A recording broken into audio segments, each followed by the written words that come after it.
गौतम अडानी बेशुमार दौलत वाले एक उद्योगपति और एक कंपनी जो दिन दोगुनी रात चौगुनी रफ्तार से बढ़ रही है। इस शोहरत का एक बड़ा हिस्सा शेयर मार्केट में अडानी समूह की सफलता से बना। समूह की 7 कंपनियों के शेयर बीते 3 बरस में 8 गुना से भी ज़्यादा बढ़े हैं और इनके चलते समूह के मुखिया गौतम अडानी की निजी दौलत में तकरीबन 8,15,000 करोड़ रुपए का इजाफा हुआ।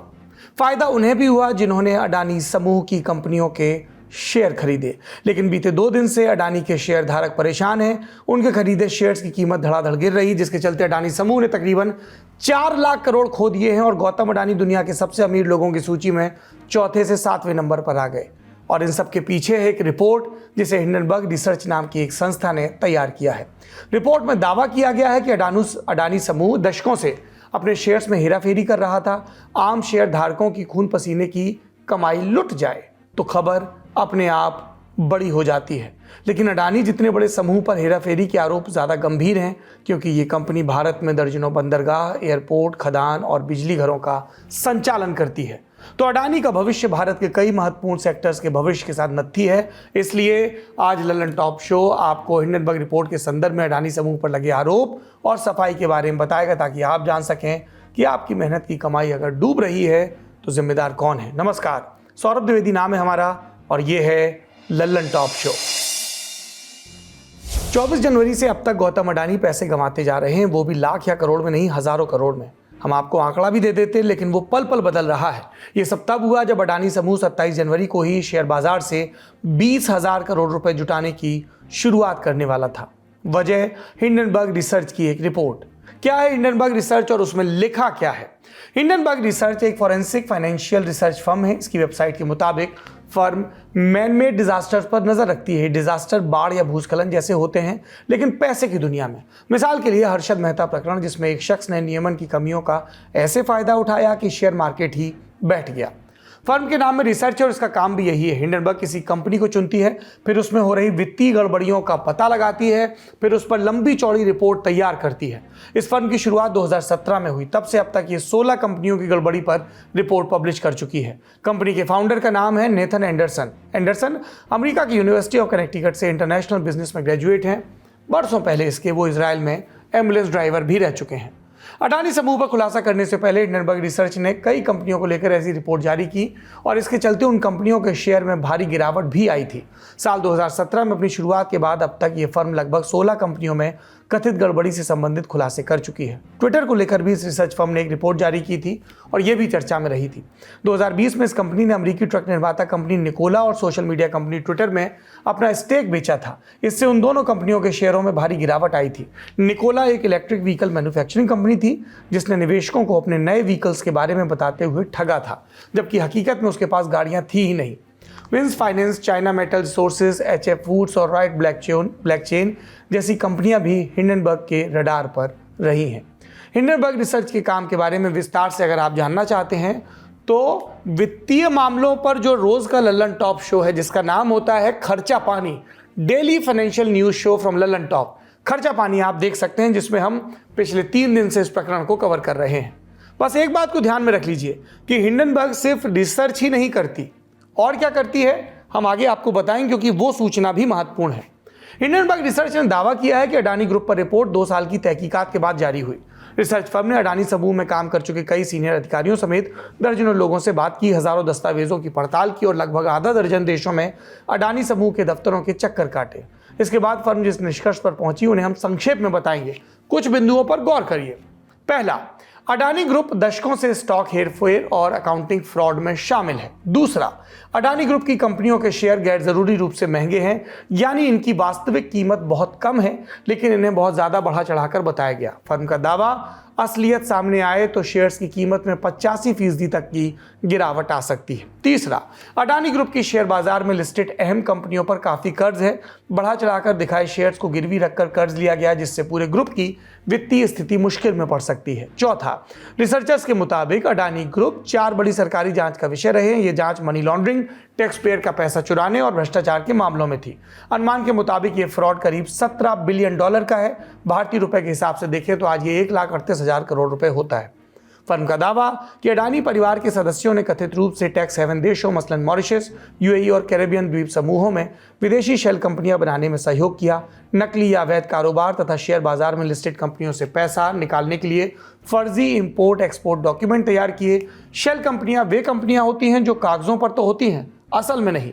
ये मनी लॉन्ड्रिंग का आसान जरिया होता है। इन्हें मुखौटा कंपनी या छद्म कंपनी भी कह सकते हैं। इस संबंध में फर्म ने गौतम अडानी के बड़े भाई विनोद अडानी का भी नाम लिया। विनोद अडानी से जुड़ी कई कंपनियां ऐसी हैं जिनके वास्तव में होने का कोई स्पष्ट संकेत नहीं है, जैसे इसके कर्मचारियों के बारे में कोई जानकारी न होना, न कोई फोन नंबर, न कोई ऑनलाइन उपस्थिति। हालांकि इसके बावजूद इन्होंने भारत में लिस्टेड अडानी ग्रुप की कंपनियों में अरबों रुपए ट्रांसफर किए हैं। एक और बिंदु, रिपोर्ट के मुताबिक 2004-05 में डायरेक्टरेट ऑफ रेवेन्यू इंटेलिजेंस यानी डीआरआई ने गौतम अडानी के छोटे भाई राजेश अडानी को हीरों के व्यापार में धांधली का आरोपी बनाया था। जालसाजी और टैक्स फ्रॉड के अलग अलग मामलों में राजेश अडानी को कम से कम 2 बार गिरफ्तार किया जा चुका है। बाद में उन्हें अडानी ग्रुप का मैनेजिंग डायरेक्टर बना दिया गया। अगला बिंदु, रिसर्च फर्म के मुताबिक गौतम अडानी के बहनोई समीर वोरा पर डीआरआई ने उसी हीरा व्यापार घोटाले का मास्टरमाइंड होने और बार बार झूठे बयान देने का आरोप लगाया था। बाद में उन्हें अडानी ऑस्ट्रेलिया डिवीजन के कार्यकारी निर्देशक के रूप में प्रमोट किया गया। अगला बिंदु, रिसर्च के मुताबिक कई विदेशी शेल कंपनियां अडानी ग्रुप की सबसे बड़ी पब्लिक शेयर होल्डर्स यानी नॉन प्रमोटर हैं। यानी ऐसा मामला है जिसमें भारतीय नियामक securities and exchange board of India यानी सेबी के नियमों को कायदे से लागू किया जाए तो इन कंपनियों को शेयर बाजार से डीलिस्ट करना पड़ सकता है, यानी शेयर बाजार से बाहर। हिंडनबर्ग रिसर्च फर्म जैसी संस्थाएं किस तरह से काम करती हैं और उनकी इस रिपोर्ट को कितनी गंभीरता से लेना चाहिए, ये समझने के लिए हमने बात की एक्सपर्ट से। देखिए, ये एक बहुत ही छोटा सा रिसर्च हाउस है जो अमेरिका के बाजारों में आपको काम करता हुआ दिखता है। और जैसे कि ग्लोबल मार्केट्स हर तरफ से जुड़े हुए हैं, तो आप अमेरिका में बैठे भारतीय शेयर्स पर या जो भारतीय कंपनी हैं जिन्होंने अमेरिका में पैसे रेज किए हैं उनके इंस्ट्रूमेंट्स पर, और भारत से बैठ के अमेरिका के इंस्ट्रूमेंट्स में ट्रेड और निवेश कर सकते हैं। पूरी दुनिया एक छोटा सा अब विलेज बन गई है स्टॉक मार्केट्स में खासकर, तो आप कहीं पर भी अपनी नजर लगा सकते हैं, पैसा डाल सकते हैं। ये जो कंपनी जिसके बारे में आप चर्चा कर रहे हैं अमेरिका में बेस्ड है। इन्होंने वहां पर जो अदानी समूह के बॉन्ड्स हैं वहां पर शॉर्ट पोजीशंस ली हैं, और उन्होंने ये पहले बताया भी है कि ये पोजीशन हम ले चुके हैं। और उसके बाद उन्होंने ये रिपोर्ट निकाली है जिसमें जो भी प्रश्न पूछे गए हैं, ऐसा नहीं है कि भारतीय बाजारों को या भारतीय समुदाय में उनकी चर्चाएं ना हुई हो या उन पॉइंट्स पर हम लोगों ने विचार ना किए हो या वो स्टॉक प्राइस में रिफ्लेक्ट ना करते हो। ये है कि भाई अदानी समूह का सबसे बड़ा और हमारे देश का सबसे बड़ा एफपीओ आ रहा था, तो उस पर एक सामरिक चोट आप समझिए की गई है। हिंडनबर्ग रिसर्च फर्म ने कहा कि उसने अडानी ग्रुप से 88 सवाल पूछे और इस पर अडानी की प्रतिक्रिया का इंतजार कर रहे हैं। जवाबी प्रतिक्रिया आई भी। अडानी ग्रुप ने 26 जनवरी को एक स्टेटमेंट जारी किया। कहा कि ये रिपोर्ट दुर्भावना से ग्रसित है। ये चुनिंदा गलत सूचनाओं और बासी, निराधार और बदनाम आरोपों का एक मिक्सचर है। ये बिना किसी रिसर्च के तैयार किया गया है। अडानी ग्रुप ने कहा कि विदेशी फर्म ये सब कंपनी के फॉलो ऑन पब्लिक ऑफरिंग यानी एफपीओ को नुकसान पहुंचाने के लिए कर रही है ताकि आम जनता को गुमराह किया जा सके और अडानी ग्रुप के लीडर्स की प्रतिष्ठा कम हो। समूह ने आगे कहा कि हिंडनबर्ग के खिलाफ दंडात्मक कानूनी कार्रवाई के लिए वो अमेरिका और भारत के कानूनी प्रावधानों को देख रहा है। सुनिए। The timing of the report's publication clearly betrays a brazen, malified intention to undermine Adani Group's reputation with the principal objective of damaging the upcoming follow-on public offering from Adani Enterprise, the biggest FPO by a private sector company in India. The investor community has always reposed faith in Adani Group on the basis of detailed analysis, disclosures, and reports published by financial experts and leading national and international credit rating agencies. इसके जवाब में Hindenburg research ने कहा कि अगर Adani group कार्रवाई करना चाहता है तो हम इसका स्वागत करते हैं। हिंडनबर्ग ने कहा कि वो अपनी रिपोर्ट के पक्ष में पूरी तरह से खड़ा है।